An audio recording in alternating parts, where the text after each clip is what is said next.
So, picture this. I'm standing there, in the middle of this over-the-top wedding at the Crestwood Manor, feeling like I wandered into a Hollywood movie set gone wrong. My name's Lila Harper, and let me tell you, I didn't belong there, not in their eyes, anyway. In my simple cotton dress, scuffed loafers, hair barely pinned up, I'm the punchline before the night even starts, and the bride, my old college roommate Vanessa Tate, made damn sure I knew it. It's late August, and the Crestwood estate's glowing under this golden dusk, all sprawling gardens and twinkling lights strung across pergolas like some fairy tale on steroids. The place is dripping with money tables decked out in crystal and roses, drones buzzing overhead to livestream every second to Vanessa's million followers. She's the queen bee of Lamora, this skincare empire she's been flaunting as her own creation, and tonight's her big moment, her wedding to some tech heir named Gavin Wells, broadcasted as the ultimate girl boss victory lap. The guests? Oh, they're the who's who fashion influencers, startup moguls, even a couple of B-list actors, all decked out in designer threads, sipping champagne like it's water. And then there's me, sticking out like a thrift store mannequin in a sea of Gucci. I'm clutching this embossed invitation Vanessa sent me, all smug calligraphy and gold foil, practically daring me to show up. Why'd I come? Honestly, I'm still asking myself that. Maybe it's because I wanted to see how far she'd taken the lie, how high she'd climbed on the empire she stole from me. See, Lamora wasn't her brainchild, it was mine. Back in our dorm days, I was the one up till 3 a.m., mixing serums in our cramped kitchen, dreaming of a clean beauty brand that actually meant something. Vanessa? She'd roll her eyes, call me a nerd, but when my formulas started getting buzz, she was right there, smiling, plotting. I trusted her, like a sister. Big mistake.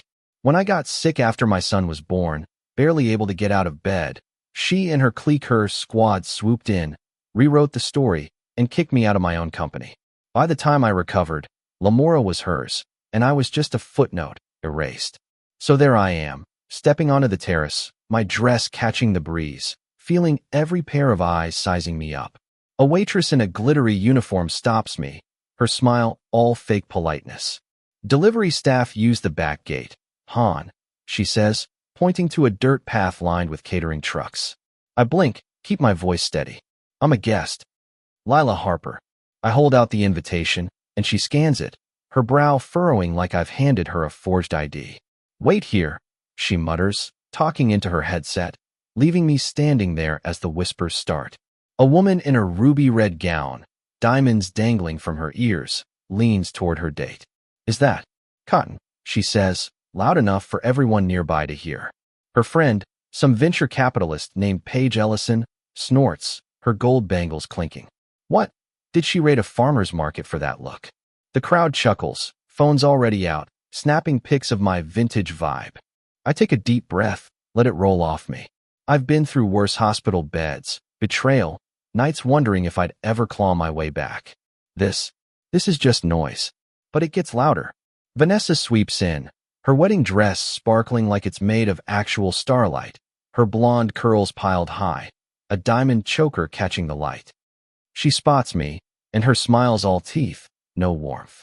Lila, you made it, she says, her voice carrying over the string quartet.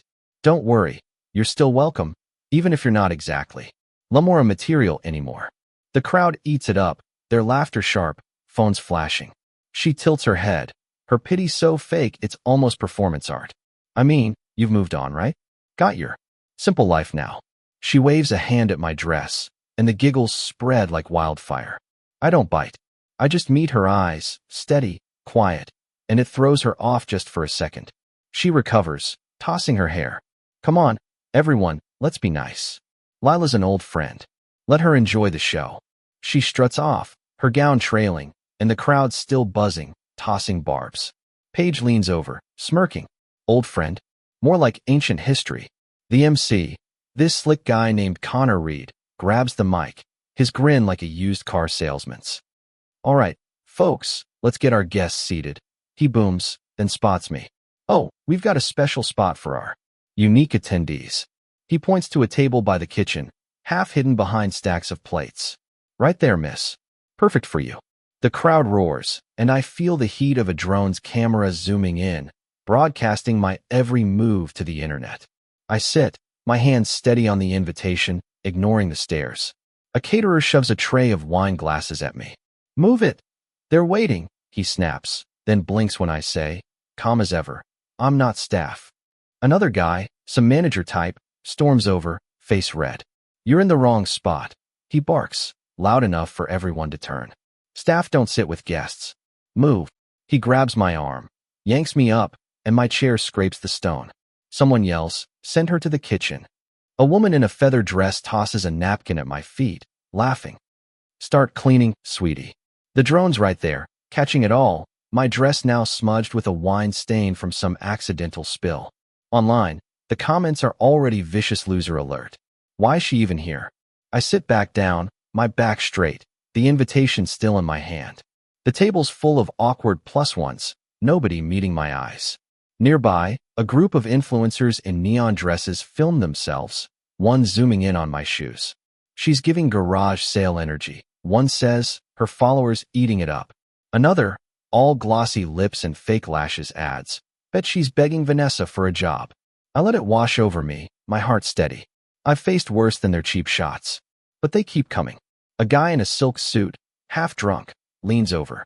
"Hey, maid, grab me a whiskey," he slurs, tossing an olive that lands on my lap. His buddies laugh, one flicking a shrimp at my feet. "Fetch, darling." The crowd's loving it. Phones out. Hashtags like pathetic guest trending. Vanessa's crew, her loyal lieutenants, Tara Klein and Elise Mora, watch from the bridal table, clinking glasses. Tara, who tweaked my formulas to claim them, smirks. Look at her, sitting with the help. Sad. Elise, who spun the PR to bury me, laughs. Vanessa inviting her was genius. Nothing screams, "I won," like this. I'm still, my eyes on the stage where Vanessa's about to speak. The insults don't stop.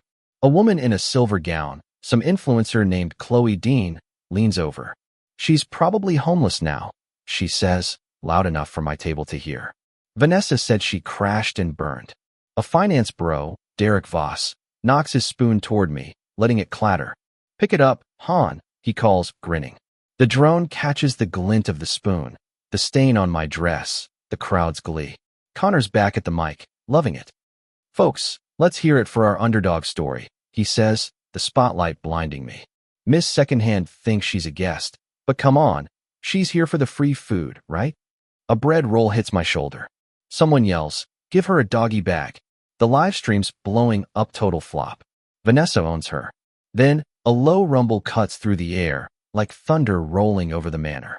Glasses pause mid-sip, heads turn. A helicopter descends, sleek and black, kicking up rose petals and dust on the lawn. The crowd murmurs, drones pivoting, views spiking to millions.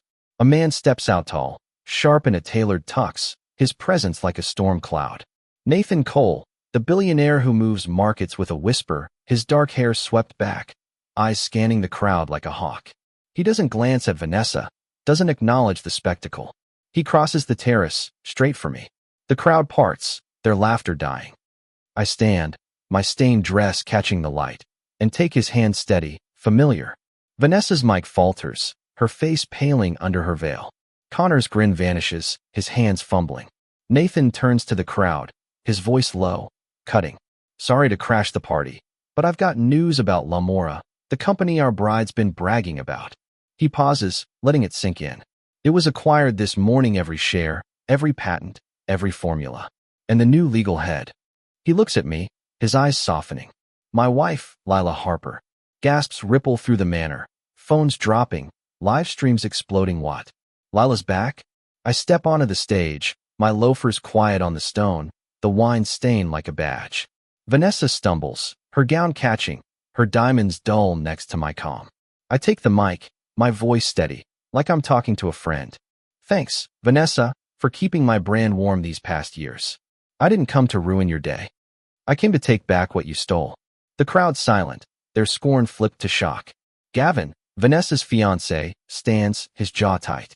"You lied," he says, his voice carrying. "About everything." He pulls the ring off her finger, a sapphire glinting as it hits the floor. "We're done." Vanessa's world crumbles, her veil slips, her mascara streaks, her empire unravels. Guests whisper, phones buzz, Headlines form Lumira's true founder strikes back. Tara and Elise try to slip away, but the drones follow, their careers tanking in real time. Paige's startup loses its investors. Derek's fund gets hit with audits. Chloe's sponsorships vanish, her fake glam video now a liability. The crowd that mocked me scrambles, their apologies ignored, their brands blacklisted by Nathan's network. Nathan and I step off the stage, hands linked, not looking back. Vanessa's alone now, her spotlight harsh, her empire ash at my feet. We pause at the terrace's edge, the helicopter waiting. He looks at me, his voice a whisper. You didn't have to do this. I smile, my eyes catching the stars. I did it for me. We walk to the chopper, the night hours, the world changed. So what do you think? Was I wrong to show up, knowing it'd end like this? Or was Vanessa's downfall just karma doing its thing? Drop a comment. Tell me your take. Have you ever seen someone get what's coming, or had to fight for your own justice? Hit like, subscribe, and let's keep talking about the moments that turn the tables.